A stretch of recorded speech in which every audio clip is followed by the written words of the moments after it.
গরম গরম ভাতে রুই মাছের ঝোল হলে আশা করি আর কিছুই লাগে না।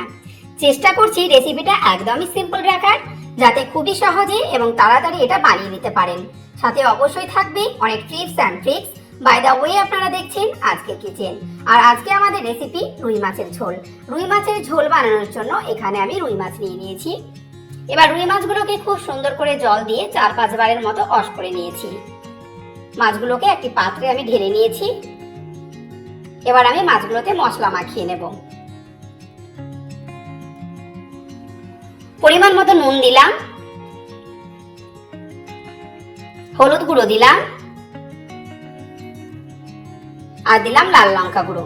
আর হ্যাঁ, অবশ্যই 2 চা চামচ সরিষার তেল দিয়ে দেবেন, যদি মাখানোটা স্মুথ হয় আর যাতে ভাজার সময় না ছিটকায়।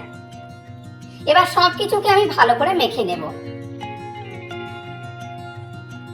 আমি 20 মিনিট মতো রেস্টে রেখে দেব, যাতে মাছের গায়ে মশলাটা খুব সুন্দর করে ঢোকে। আমার ভিডিওটি যদি তোমাদের ভালো লেগে থাকে তাহলে অবশ্যই একটা লাইক, কমেন্ট, সাবস্ক্রাইব করে পাশে থেকো। এবার আমি একটা প্যান বসিয়ে দিয়েছি। প্যানটাকে খুব ভালো করে গরম করে নিয়েছি। দিয়ে দিলাম সরিষার তেল। তেলটা গরম হয়ে এলে মাছগুলো আমি দিয়ে দেব।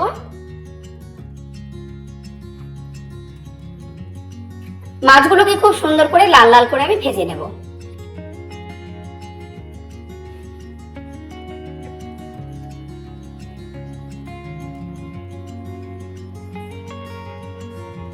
মাছগুলোকে আমি উল্টে পাল্টে ভেজে নেব।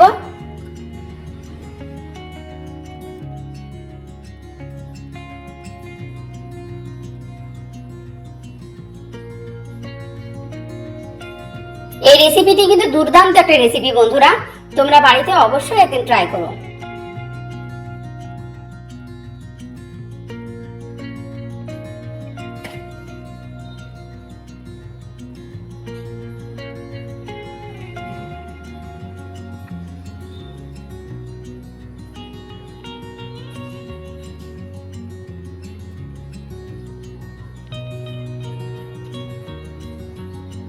আমার মাছগুলো ভাজা হয়ে গেছে। এবার আমি একটি পাত্রে তুলে নিচ্ছি। সেম প্রসেসে পরবর্তী মাছগুলো আমি ভেজে নেব।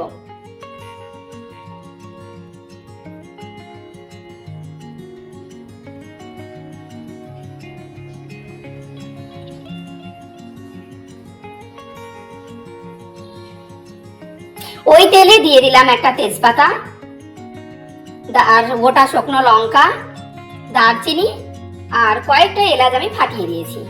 পেঁয়াজ কুচিয়ে রেখেছিলাম, সেই পেঁয়াজটা আমি দিয়ে দিলাম। আর দিলাম সামান্য গোটা জিরে। আদা, রসুন, কাঁচা লঙ্কা পেস্ট করে রেখেছিলাম, সেই পেস্টটা আমি দিয়ে দিলাম।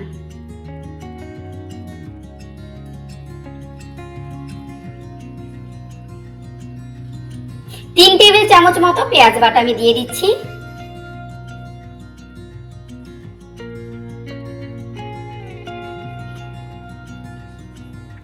দিলাম পরিমাণ মতো নুন আর হলুদ গুঁড়ো। মিডিয়াম ফ্লেমে এটাকে আমি কুক করে নেব যতক্ষণ না মশলার কাঁচা গন্ধ চলে যায়।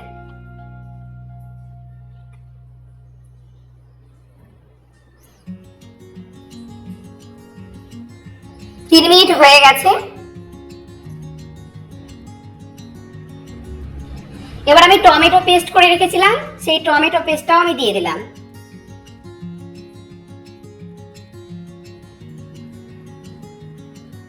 আমি 2 মিনিট মতো কুক করে নেব।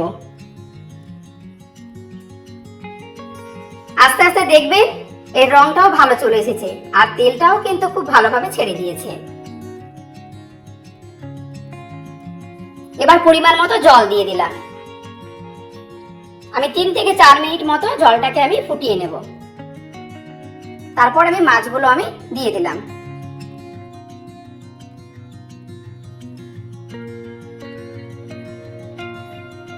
আমি ঢাকা দিয়ে 2 মিনিট মতো কুক করে নেব।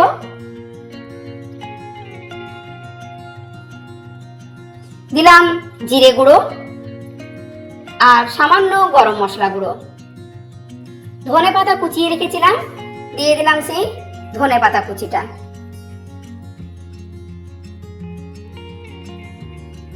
ওহ লাভলি বন্ধুরা, দেখো কত সুন্দর কালার এসেছে। আমাদের রুই মাছের ঝোল পারফেক্টলি রেডি। আশা করি সম্পূর্ণ রেসিপিটি আপনাদের ভালো লেগেছে। ভালো লাগলে প্রতিবারের মতো আমাকে কমেন্টে জানাতে ভুলবেন না। বাই দ্য ওয়ে, আপনারা দেখছিলেন আজকের কিচেন। দেখা হচ্ছে আপনাদের সঙ্গে নতুন একটা রেসিপি নিয়ে নেক্সট এপিসোডে। ভালো থাকবেন, সুস্থ থাকবেন।